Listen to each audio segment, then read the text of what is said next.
Hello, my friends. My name is Katie Taylor. I am a certified child life specialist and the host of the Child Life On Call podcast. I'm coming to you today to discuss the flooding that has happened over the weekend in Central Texas.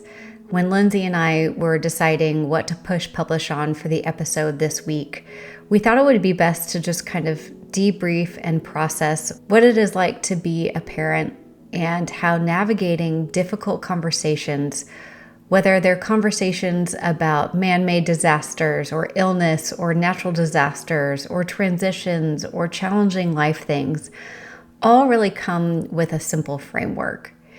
And one of the things I can offer to parents right now who are listening, who are having a hard time with how to deliver hard information to your kids, let me give you some key insights as a child life specialist of what I think of and how I approach hard conversations. First and foremost, as we say to all parents, you have to regulate yourself in order to help regulate your child. So if you are feeling dysregulated or upset or on the verge of a breakdown, it's probably not the best time for an in-depth supportive conversation with your child.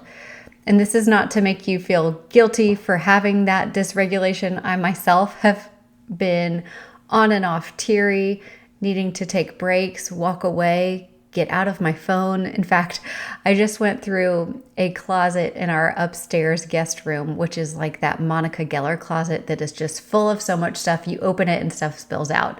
That's what I did all day on Sunday because I had to do something to keep myself busy, and it helped regulate me a little bit.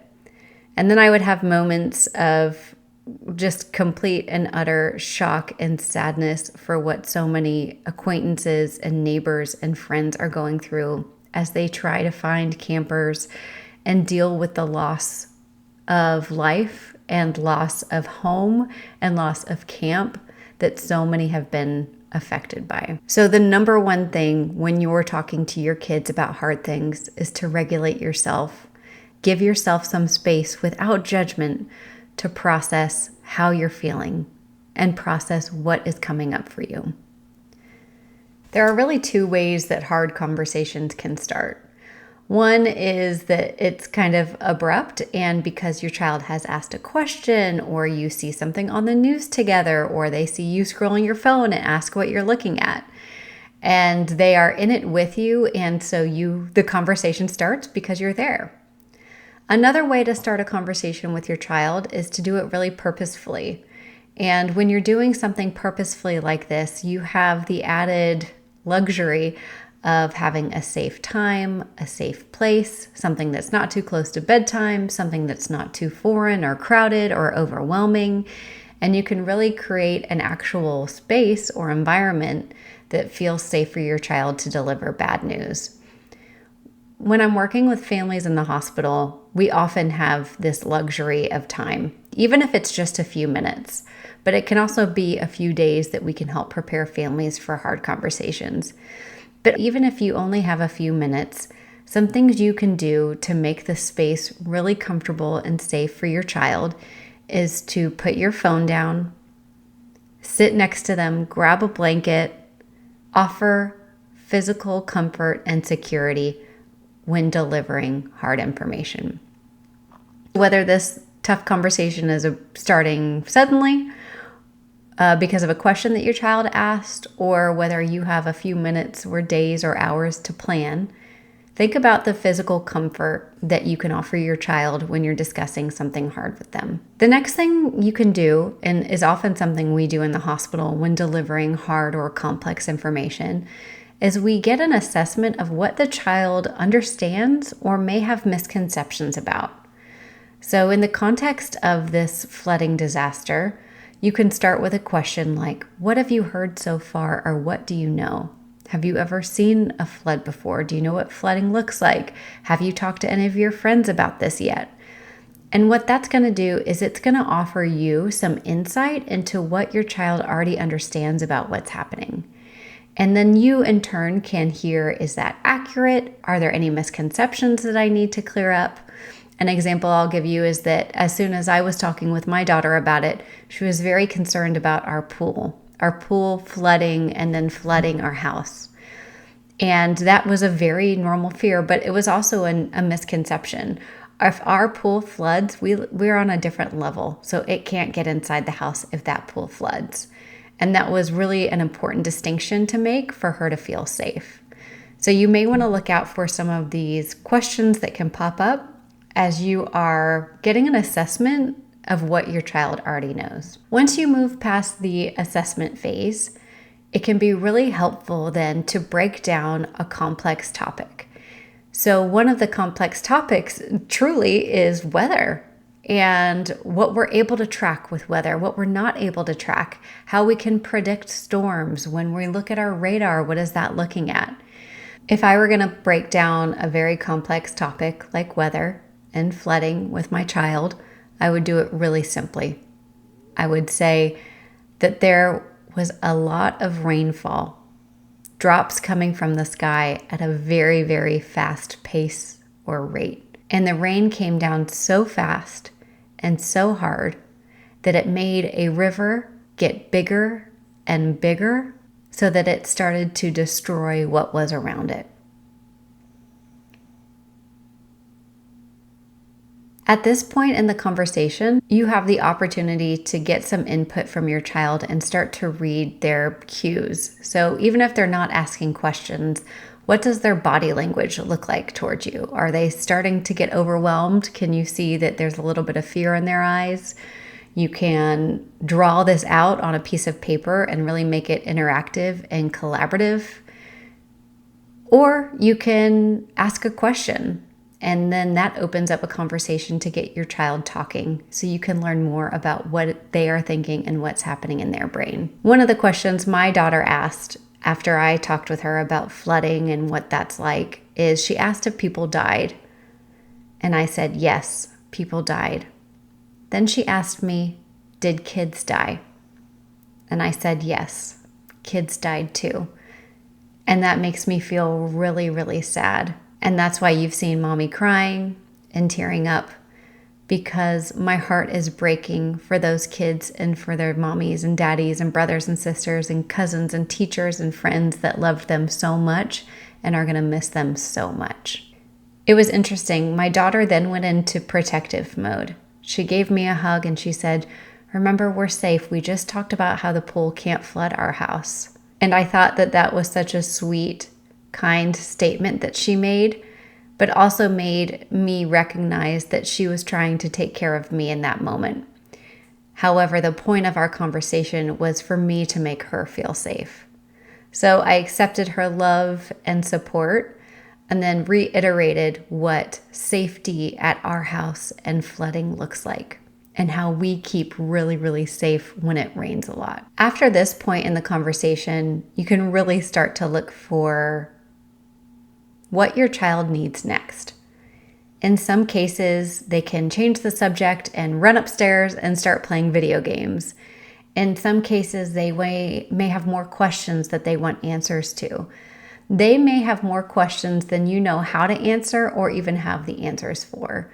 So a perfectly acceptable response is, I'm not sure, but I can find out and I can let you know.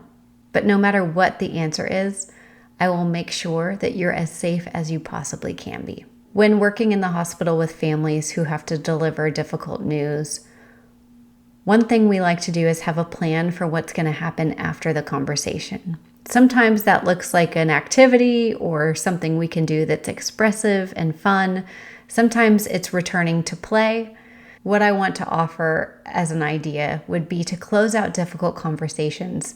Think of an experience or activity or conversation that promotes bonding. And that can look really, really simple. It can be simply having a hug and drawing a picture for one another. It can be going on a walk together. It can be going out to dinner to your favorite family restaurant. It can be reading a book together. But at the close of the hard conversation, the message that you've been trying to deliver to your child is that you are safe and I am here for you. So the words you use are less important than the message that you're sending, and that is that your child is loved and safe. You can reiterate this framework of regulating yourself, getting an assessment on your child of what they already know, delivering complex information into simple, easy to understand language, offering validation and support, and then ending a hard conversation with a bonding moment as a framework that you can use over and over again with your child when you have to talk about hard things.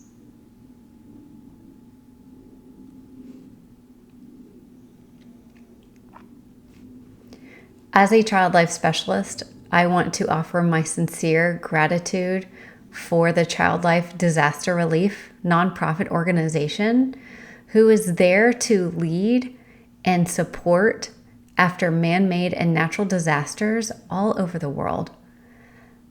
The Child Life Disaster Relief Organization has done so much work on the back end to form official partnerships with organizations who respond in disasters. And that makes them the most perfect organization to lead child life specialists and offer support resources for parents and professionals when we navigate difficult times like this.